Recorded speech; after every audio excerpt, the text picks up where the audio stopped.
Hey everyone, I'm the Canadian lad, and this is a rewatch of Thor Ragnarok at 0.25x speed where I found 20 new details. But please keep in mind, because it's a rewatch, so I've taken a lot of details from a previous Thor Ragnarok breakdown. As Loki has been captivating all of our minds, I thought this would be the perfect time to rewatch the best Thor film. But lads, you'll be happy to know today I've been sponsored by Disney itself. So I'd like to thank Disney Heroes Battle Mode for sponsoring this video as a paid promotion. Disney Heroes Battle Mode is a strategy-based mobile RPG with a really fun storyline. It's completely free to play and you can scan my QR code or visit the link in description to easily download it. I love watching all the Disney characters I grew up with battling it out. I mean, what other game can you play as Buzz Lightyear and team up with Ursula to battle bad guys? You can choose from over 100 Disney and Pixar characters. I still have lots to unlock, but right now my favorite character to use is Frozone. He freezes his opponents so they can't attack until unfrozen, giving your team the advantage. New skills become available as the story progresses and upgrade your characters. I unlocked Elastigirl's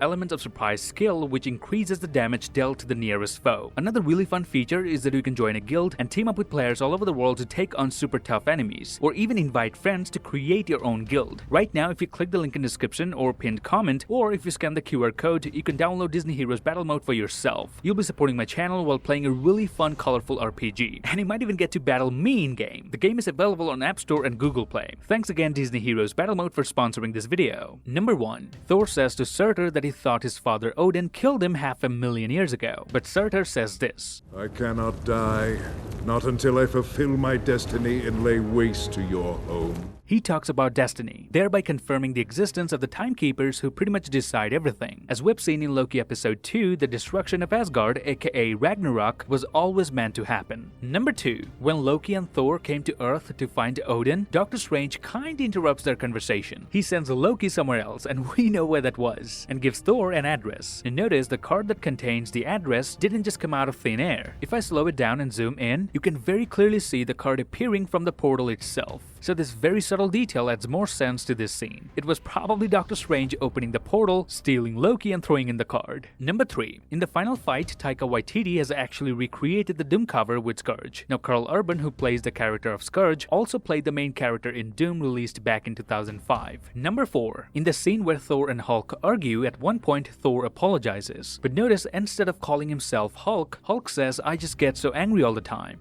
No, sorry, I just get so angry all the time. Until this scene, Hulk only ever talked about himself in third person. He always addresses himself as Hulk, but this is the only scene where he says I. This goes to show how Thor's friendship slowly started to bring Hulk's human side. In fact, this is the only time Hulk says I in the entire MCU. Number 5. During Thor's fight with Hulk, Thor used multiple weapons, such as a single-handed mace and a shield, then 2 swords and then a massive hammer. Out of all these weapons that he used, only the hammer remains intact and doesn't break. The mace and the swords all get destroyed. Seems perfect for the god of hammers, eh? Number 6. One thing I realized after rewatching this movie is that Loki is scared of Hulk, while Banner is scared of Loki. It's like poetry, it rhymes. Number 7. At the end of the film, Surtur becomes so massive that when he swings his sword, it literally moves the cloud around him. Now that is some attention to detail. Number 8. Thor was wearing a guard on his right leg as a precaution when he was trying to convince Valkyrie to join him. Because that's what heroes do.